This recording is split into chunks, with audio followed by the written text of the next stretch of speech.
Welcome to Uncommon Sense, where we do our best to make it common again. I'm your host, Adrian Alquist.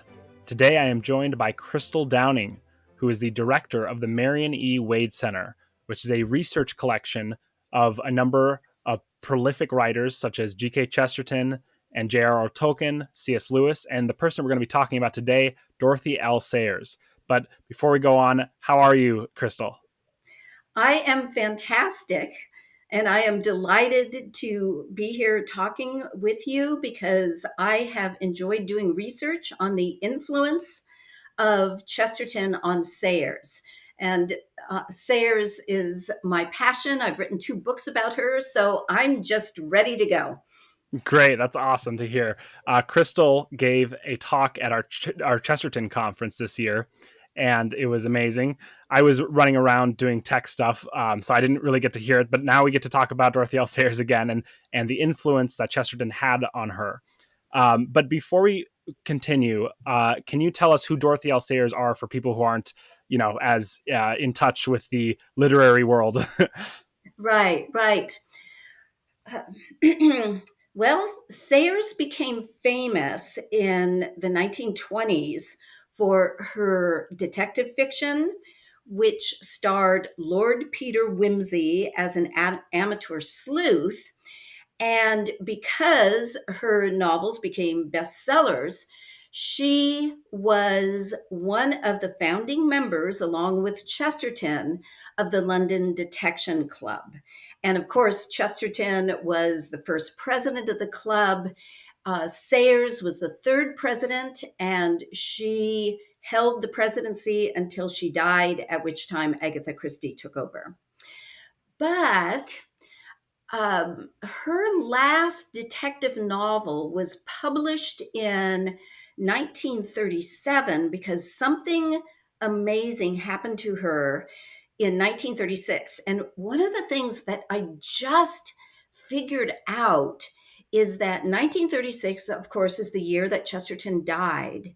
And 1936 is the year that Sayers made a transformation to start speaking for Christian orthodoxy.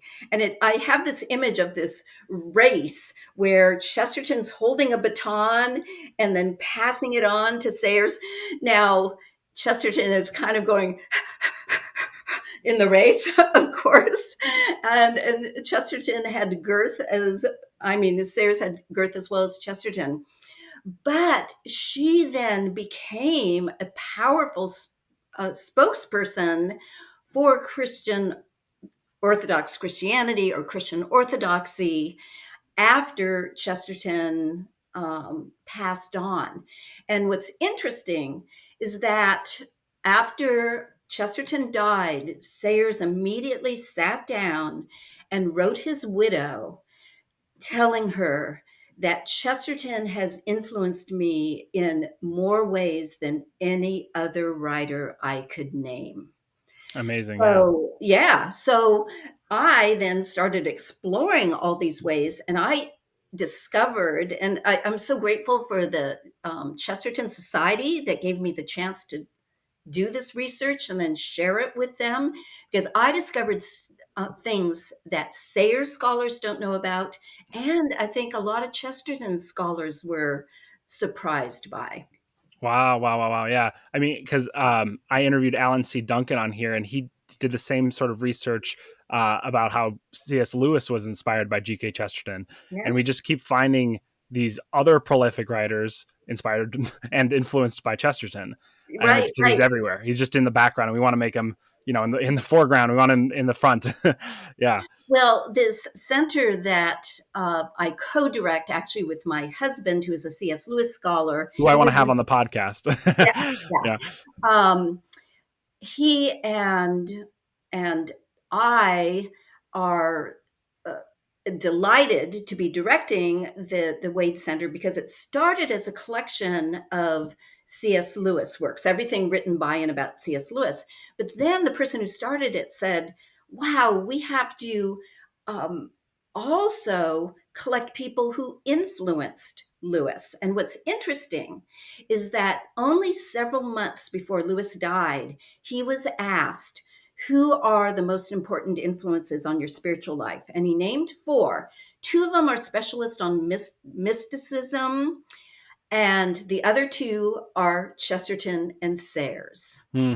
There you So go. the Wade Center started collecting them immediately. And then, of course, Tolkien was very important to the coming to faith of C.S. Lewis. But Yeah. Chesterton and Sayers are the ones he names. Yeah, there you go. Wow. So I remember you mentioning in the talk that Dorothy L. Sayers was pretty against Christian orthodoxy earlier in her life. Isn't that correct? She wasn't necessarily against it. She just marginalized it in her faith. She was born to the rector of the Anglican Church, but all her letters and even the poems she writes, you can still she believes it. In fact, she actually says, I never had a conversion experience. I mean, Mm, she always believed it, but she kind of compartmentalized it. okay. And partly it's because she was very annoyed by a lot of Christians who just turned Jesus into a supporter of the status quo. And Interesting. she um, didn't like just the platitudinous statements of Christians, how, as she puts it, they turn, celebrate Jesus as meek and mild and someone that's just kind of comfy. And she just wasn't that interested. So Yeah. I think she knew she didn't want to repudiate her faith. It's just, it was over there in a corner. And it was that moment in 1936 when Chesterton handed the baton, and I'm just speaking, of course, metaphorically, he didn't know this was going to happen to Sayers, but she had been asked in 1936 to write a play to be performed in Canterbury Cathedral. And the first person who had been invited was T.S. Eliot, who wrote Murder in the Cathedral about the death of Thomas Becket, and then Charles Williams. Sayers thought, I'm just a detective fiction author. How can I do this? Follow in the footsteps of the great T.S. Eliot, who, especially in the 1930s, I mean, he was just the artist who transcended all other literary artists.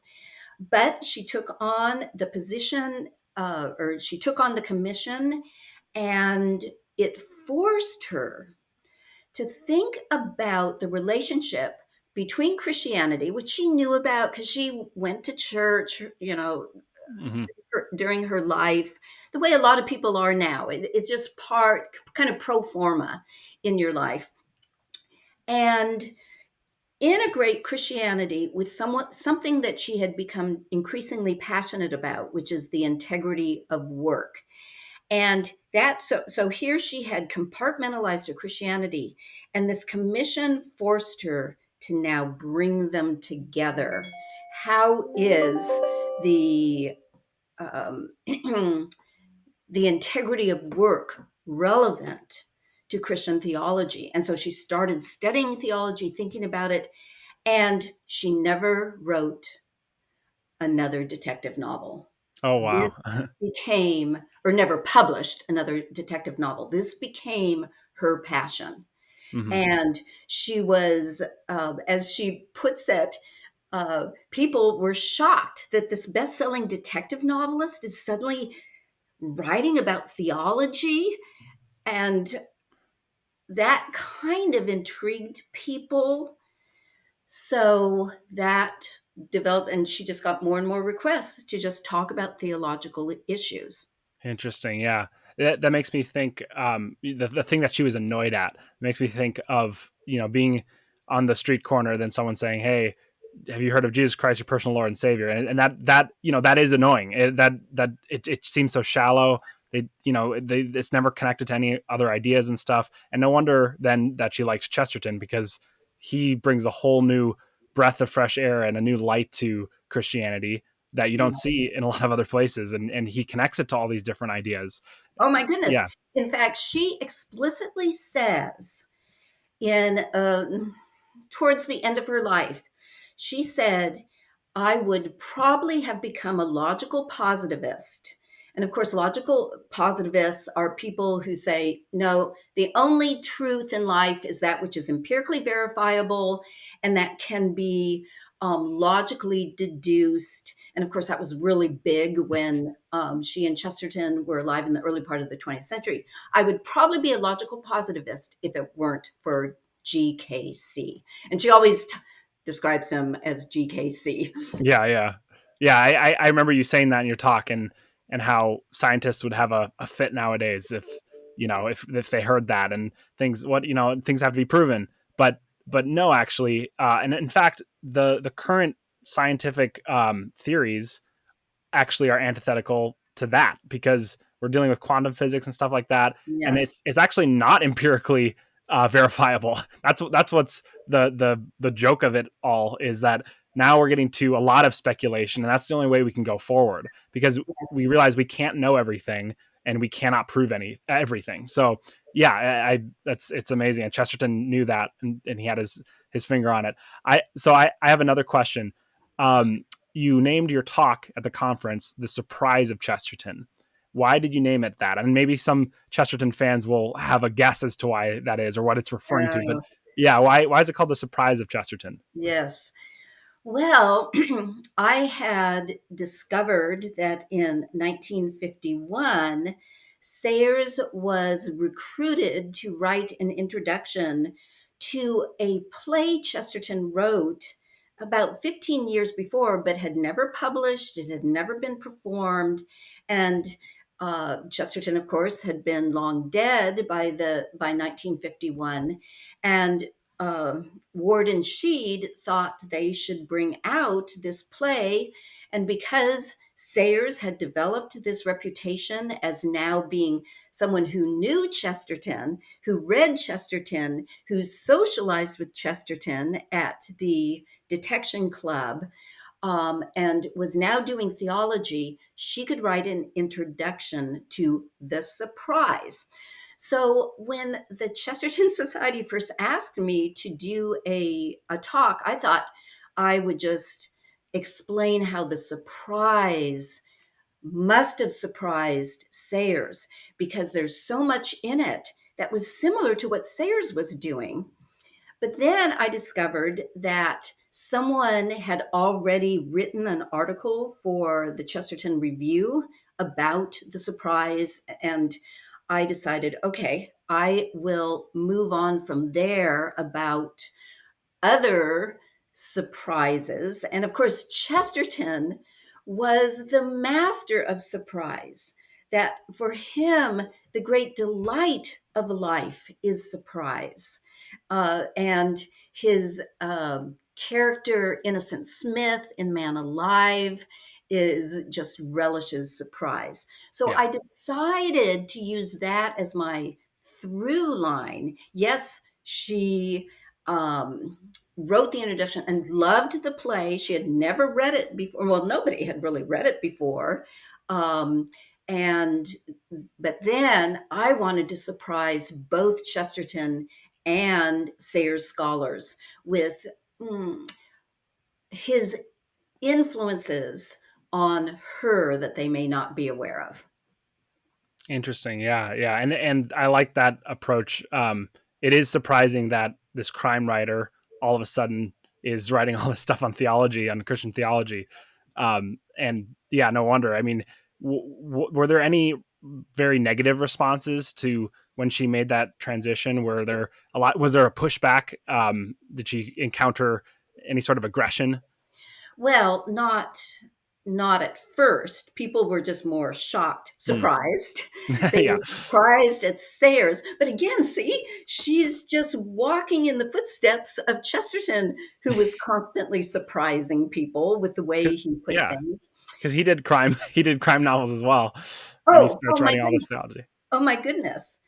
Uh, but then, because she was becoming increasingly known as a spokesperson for Christianity. In fact, here's a tidbit that I didn't put into my Chesterton talk. There is one scholar, and of course, I'm convinced by the scholar, who argues that we would never have heard of Mere Christianity by C.S. Lewis, which was, of course, based on broadcast talks. The reason Lewis was asked to do broadcast talks is because several years earlier, Sayers had been asked to do broadcast talks on uh, issues of Christian orthodoxy and Oh, the elements of the Nicene Creed, etc. yeah, yeah. That was so popular, they say, oh, we need to keep this going. Let's ask this guy, C.S. Lewis, to do some of these broadcast talks. Okay, so her voice was getting known. And that was a little bit of a problem because she kind of had a high, shrill voice. Oh, And yeah. that's why she's not remembered as well for her broadcast talks as Lewis. But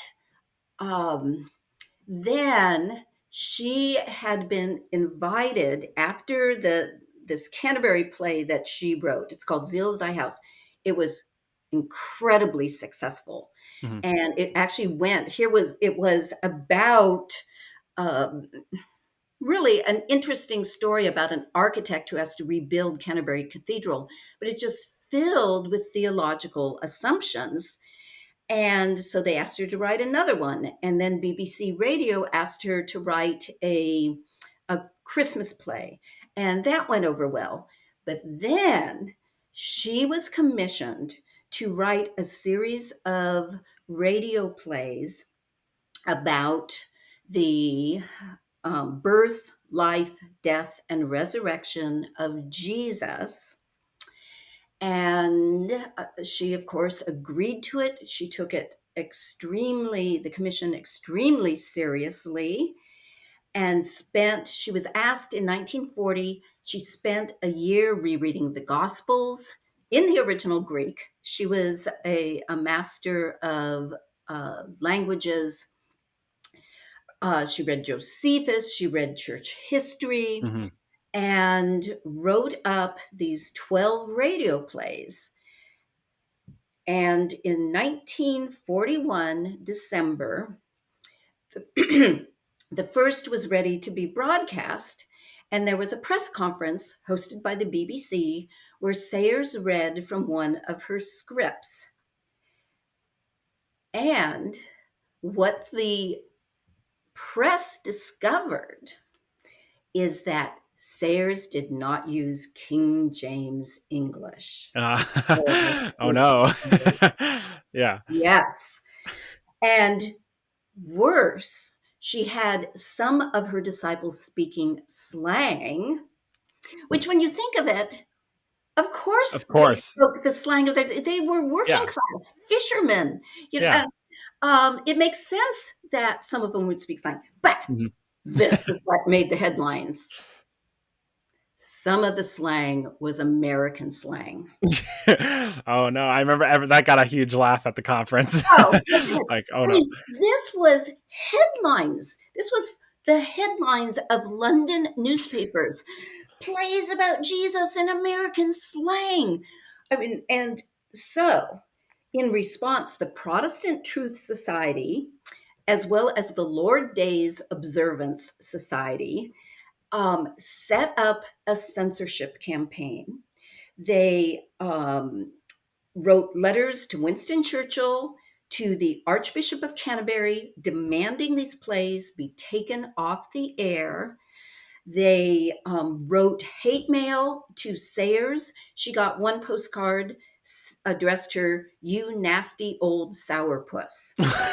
And she was a pretty feisty person. She Mhm. stood her ground, and luckily the BBC radio stood its ground, Good. and she Wow. wouldn't get it. She was getting threatening phone calls even.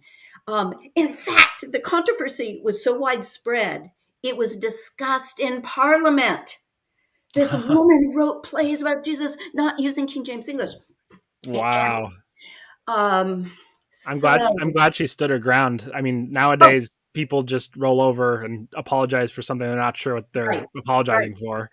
Well, and You know, especially so many, like even Christian organizations, or the BBC wasn't a Christian organization, although this was their religious broadcasting um, sector, but they're so worried about money and marketing and advertising that they'll just back off for financial reasons. yeah, And Sayers was committed to holding her ground. She knew that she was honoring the actual message, even if the language was different. Well, to make a long story short, because of this nationwide scandal, oh, I have to fill in one little bit. Third play came out the day, and it was a play about the Jesus changing water into wine at Cana. That third play came out the day that the Japanese started bombing Singapore in February 1942. okay, yeah, One newspaper claimed that this was God's retribution for Dorothy Sayers' plays. what? I Wow, know, that's insane. That's I insane. know, I know. Yeah, But now, for the long story, I kept getting it longer.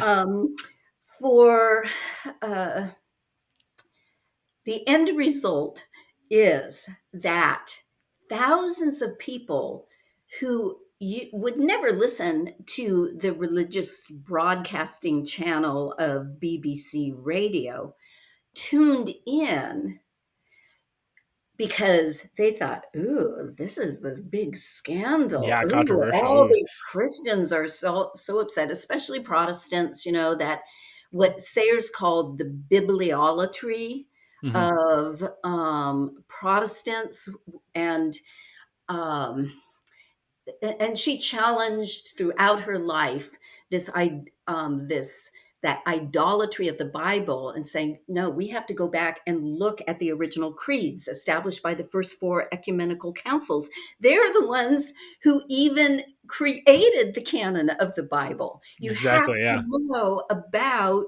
Christian dogma. And so all these people listened in because they just wanted to know what all the controversy was about.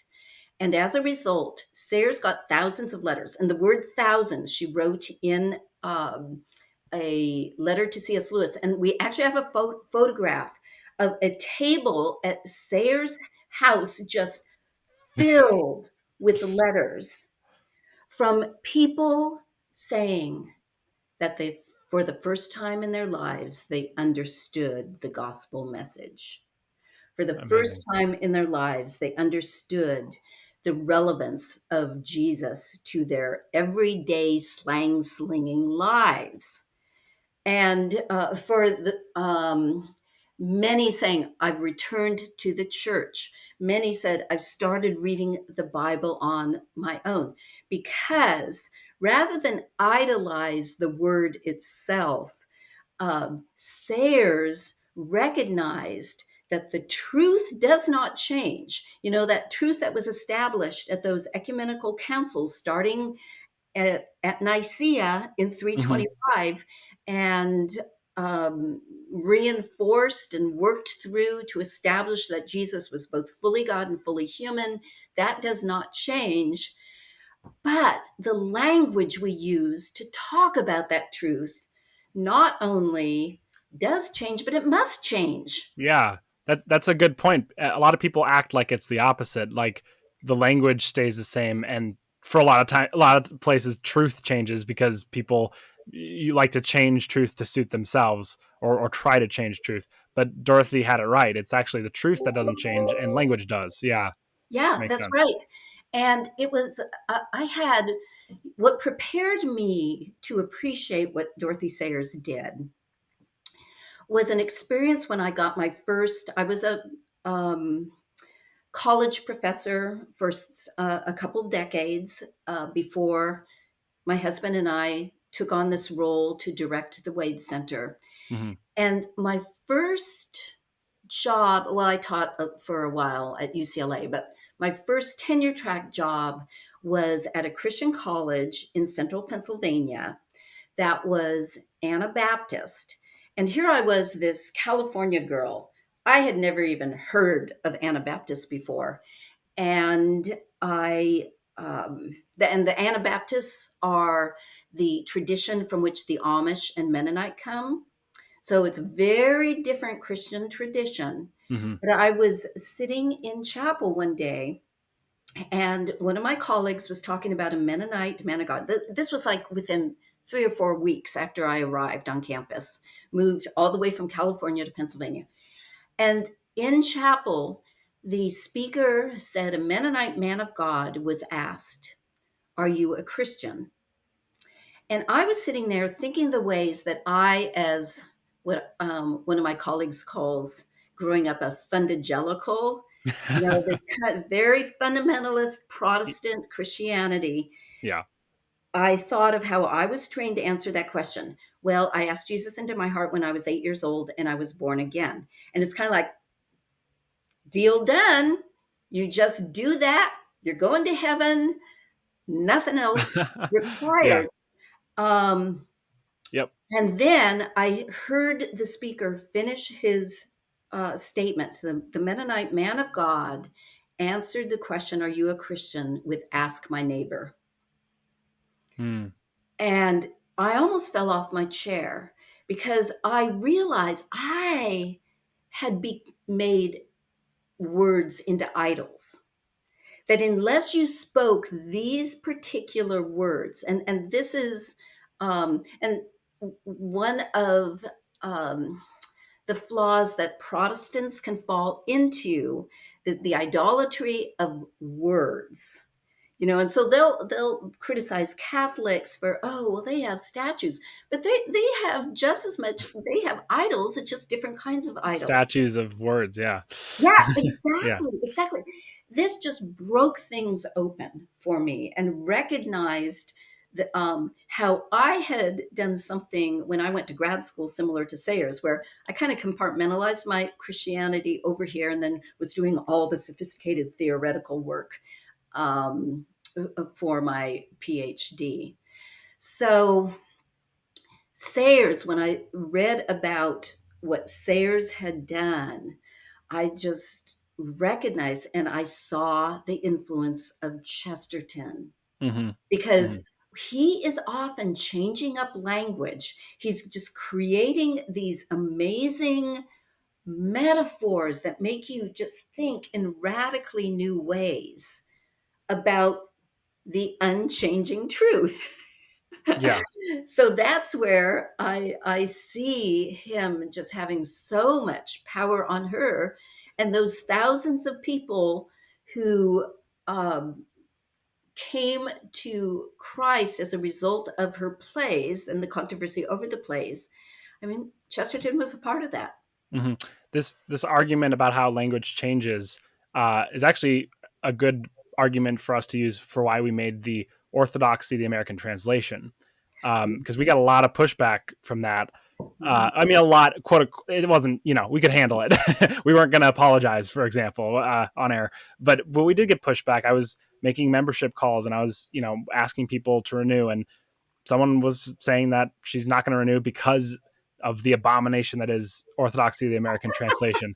And that blew my mind. I mean, but she was saying like it's kind of a crime to take Chesterton's words and simplify them in certain cases, and that doesn't make sense to me. I mean, obviously we don't want to bastardize what Right. Chesterton wrote. I don't think the American translation does that. But it makes it more accessible to more people nowadays, and we need Right. to do that. It's we can't keep these writings in an esoteric box. The purpose of the American translation actually is to draw more people to Chesterton, and I think that's the whole point of doing that. Whoa. And Oh my that's yeah. goodness. Well, and I was inspired by Sayers. My third book is called Changing Signs of Truth, an introduction to a Christian introduction to the semiotics of communication. Hmm. And basically, I made this argument: the truth doesn't change, but signs of truth change. And what is fascinating, and as I was researching that book and looking at semiotic theory, and semiotics is just the science of signs, basically.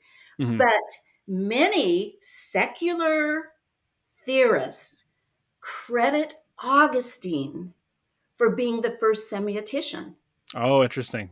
because in his book on Christian doctrine, he spends time talking about the power of signs.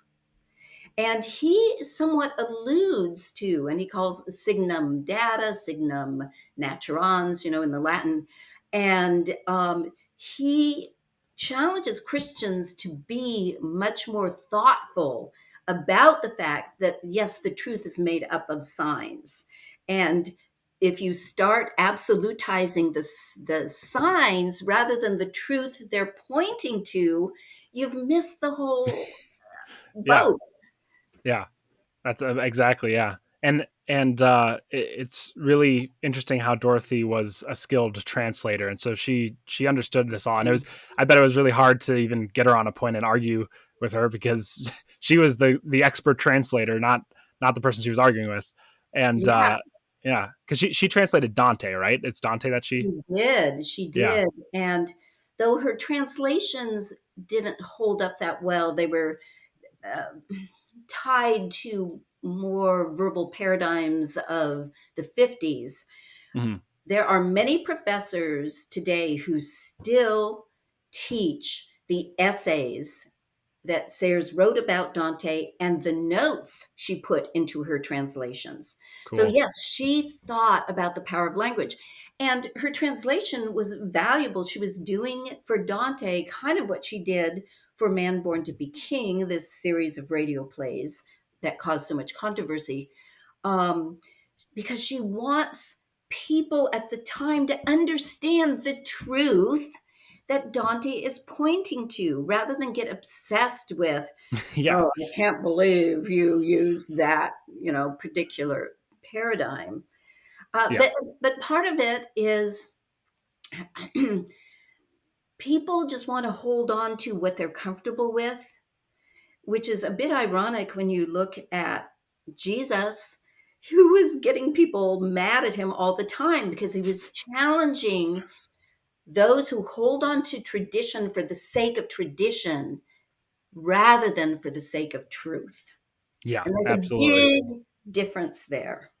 Yeah, and when you do that, you get a terrible pendulum swing and a pushback, because Yes. I just heard today a new term that I haven't heard: evangelicals. I think that's what the term is, Oh, evangelicals, and yeah. it's basically the evangelicals who are protesting against the more Puritan, notions in Christianity, or at least in the Protestant community. And so they're very ultra left wing, and they basically, you can probably predict their philosophies on many things just based off Mhm. that.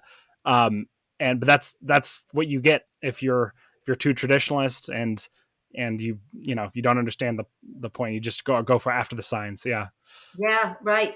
Yeah, and you're right to talk about it in terms of pendulum swing. Hmm. And that's something that Sayers thought about a lot. And she used the phrase, and I noticed Chesterton used it too. I know Sayers so well that when I started reading, I only read 7 books by and about Chesterton in preparation for my talk. And so I'm looking forward to reading more, but he used it as well, delicate balance. Hmm. And Sayers was committed. And at one point, she says, we need to stand on that razor's edge of a delicate balance, because it's just so much easier to fall into one extreme or the other. Because, yeah, you're just surrounded by all these people who reinforce each other and just, oh, we'll stick together against all those um, twits who Yeah. argue the other way, rather than, and my most recent book on Sayers, I'm just showing how, as Christians, we need to be, and this is what Augustine was trying to get us to do by thinking about signs, is to, okay, what is the implication? How do we keep falling down in one way or the other?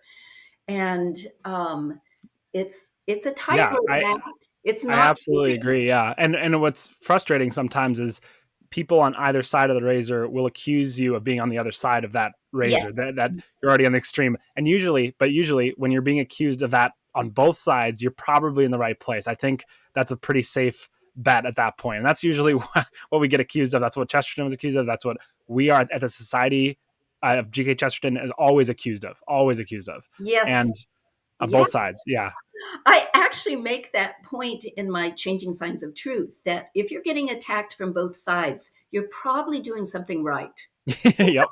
Yep. Perfect. Because, Yeah. yeah, Yeah. because people just want you to just conform to, and a lot of it is conforming to their language rather than let's be critical thinkers about what we agree over and why we agree over these Yeah. things. Yeah, exactly.